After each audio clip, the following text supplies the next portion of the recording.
As the alien forces of Knull assault New York City, Elektra Nachos will have to decide what kind of hero she wants to be. What'll happen next? Well, let's hop into the pages of Daredevil issue number 27 and find out together, shall we? So then, picking up from where the last issue left off, Wesley had managed to spirit away Mayor Wilson Fisk to a secret location. The situation is not good. The Avengers are losing all over the city, as you would know if you've been reading the main King in Black book. Worse still, Wilson Fisk probably could have actually evacuated people by now, but ultimately chose not to out of resentment for the superhero community. After all, make the supervillain mayor look stupid, right? But now that the former Kingpin knows 100% for sure just how real the Knull threat is, he's starting to have second thoughts about, well, a lot of things, mainly leaving Typhoid Mary behind. An action which reads as especially cold when we stop and consider that Mary had saved Fisk not that long ago. Fisk decides to get off his big butt and get into the city after all. Fisk became a bit of a folk hero after he took part in the battle for Hell's Kitchen, and in fact his entire political aspirations began due to the events of Secret Empire, so you know, this chaos can be a ladder. Now speaking of Typhoid Mary, and we were elsewhere in the city, Elecktra is still doing battle with the symbiotic version of Mary, who it seems is actually able to regain a fair amount of her own mental control. This doesn't make much sense now, considering that Knull has been able to make zombies out of some of the most powerful characters in the Marvel Universe, but I promise it'll actually make perfect sense later on. Elecktra spends the first part of this fight getting knocked around like a ragdoll, mainly because she's not used to A, not fighting to kill, and B, especially not used to fighting while also trying to protect public safety. It's made abundantly clear too, if she keeps trying to fight like how she imagines Matt Murdock would have fought as Daredevil, then she's going to have a very, very short tenure in the red pajamas. And speaking of Matt Murdock, and we definitely were, he's still fighting his own very tough battle over in jail. Knull had tried to take him over in the previous issue, and it seems that Matt, against all odds, is actually keeping him at bay.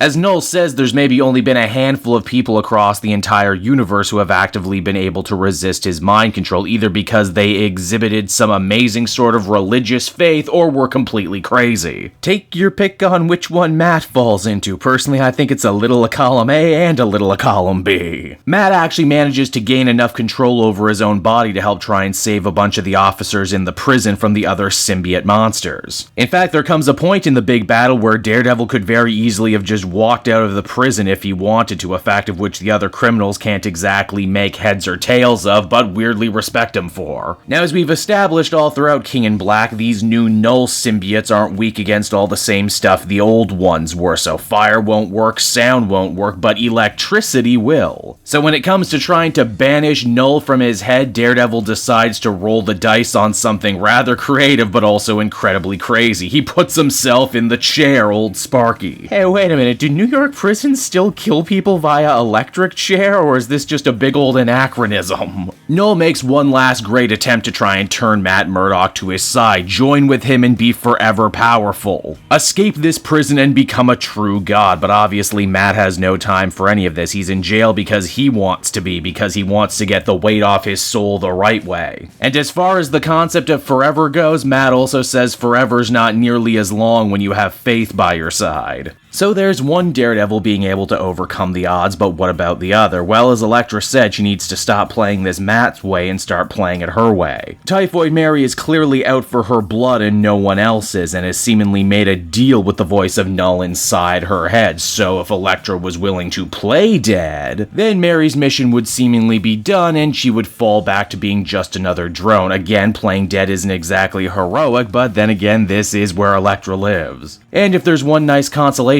prize to all of this, Elecktra did manage to save that poor girl who was being hunted by her symbiotified mother, so it looks like there is a silver lining to this very dark cloud as the comic ends. And so that was Daredevil issue number 27, everybody, a comic that does the very miraculous feat of spinning a ton of different plates, an event story, a story with two different Daredevils, yet somehow Zdarksy manages to pull it all off and make all three stories feel fresh and interesting, complete with their own themes and ideas, is, and I gotta say I just loved absolutely every minute of it. I gotta say too, for a series that has been filled with so many amazing and iconic moments, Matt Murdock literally defeating a Lovecraftian space monster by Catholic guilting him into submission is right up there. Overall, I feel comfortable giving this one another super positive 8 out of 10. Daredevil continues to be in 2021 as it was in 2020, one of the best damn books on the shelf right now, and if you're not reading it, you're doing yourself a disservice.